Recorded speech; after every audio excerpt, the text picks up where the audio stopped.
Setiap konstitusi mencerminkan siapa yang memelihara dan melaksanakan.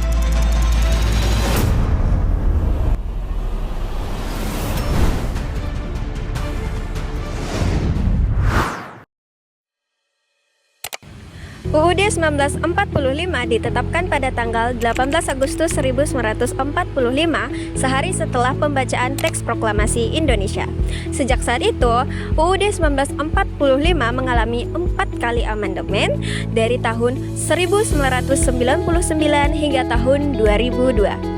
Sementara itu, Singapura sendiri memisahkan diri dengan Malaysia pada tahun 1965 dengan konstitusi berlandaskan hukum Inggris yaitu Westminster System agar menjamin stabilitas dan tata pemerintahan negara Singapura. Struktur konstitusi negara Indonesia dan Singapura mempunyai perbedaan mencolok. Negara Indonesia adalah negara kesatuan dengan sistem pemerintahan presiden. Presiden dipilih langsung oleh rakyat dan dibatasi minimal 2 periode. Lembaga negara terdiri dari DPR, DPD, MPR, Presiden, Mahkamah Agung, Mahkamah Konstitusi, Komisi Yudisial, dan Badan Pemeriksa Keuangan. Sedangkan Singapura adalah negara kota dengan sistem pemerintahannya yaitu parlementer, di mana Presiden berfungsi sebagai kepala negara dan Perdana Menteri berfungsi sebagai kepala pemerintahan yang dipilih langsung oleh partai mayoritas di parlemen. Parlemen Singapura yaitu memiliki satu kedudukan atau unikemal. Konstitusi negara Indonesia mengatur pemilu 5 tahun sekali, di mana rakyat memilih presiden secara langsung.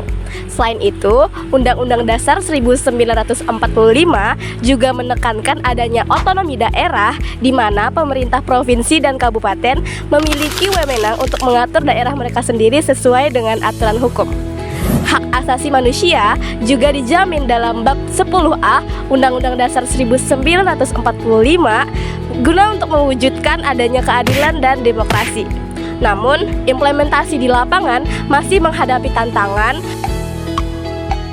mulai dari adanya praktik korupsi, politik uang, hingga lemahnya hukum. Berbeda dengan Indonesia, Singapura lebih menekankan efisiensi dan stabilitas. Perdana Menteri yang berasal dari partai pemenang pemilu parlemen lebih berperan dalam mengatur kebijakan publik. Meski Presiden memiliki hak veto dalam bidang fiskal, perannya lebih simbolik.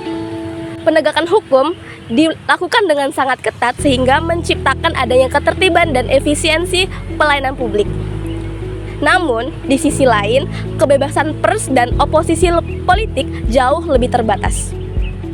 Perbandingan konstitusi dalam kehidupan bermasyarakat antara negara Indonesia dan Singapura. Implementasi konstitusi di Indonesia lebih menekankan pada prinsip demokrasi yang dimana rakyat bebas dalam memilih pemimpin, menyampaikan pendapat, adanya kebebasan pers dan kebebasan berorganisasi. Namun, dalam penerapannya masih terdapat berbagai macam tantangan seperti ketimpangan sosial dan pelayanan birokrasi yang lambat. Sedangkan implementasi konstitusi di Singapura lebih menekankan pada stabilitas dan efisiensi pemerintahan. Hal ini dapat terlihat dari pelayanan publik yang sangat cepat, transportasi umum tertata dengan baik, dan hukum telah ditegakkan secara konsisten. Masyarakat Singapura telah menikmati stabilitas, akan tetapi ruang kebebasan sipil lebih sempit jika dibandingkan dengan di Indonesia. Indonesia bersifat fleksibel dan demokratis sehingga mampu menyesuaikan diri dengan perubahan zaman. Namun, tantangan implementasi masih harus dihadapi. Sedangkan konstitusi Singapura lebih rigid, pemerintah sangat efisien, tetapi kebijakan sipil terbatas. Keduanya sama-sama berusaha membangun bangsa yang sejahtera sesuai dengan konteks sejarah dan budaya masing-masing. Indonesia dapat belajar dari efisiensi Singapura, sementara Singapura dapat mengambil nilai demokrasi dari Indonesia. Setiap konstitusi mencerminkan jiwa bangsanya. Perbandingan bukan untuk menemukan siapa yang lebih unggul, melainkan untuk saling belajar demi kemajuan bersama. Konstitusi adalah cerminan bangsa. Mari kita pelihara dan laksanakan dengan penuh tanggung jawab.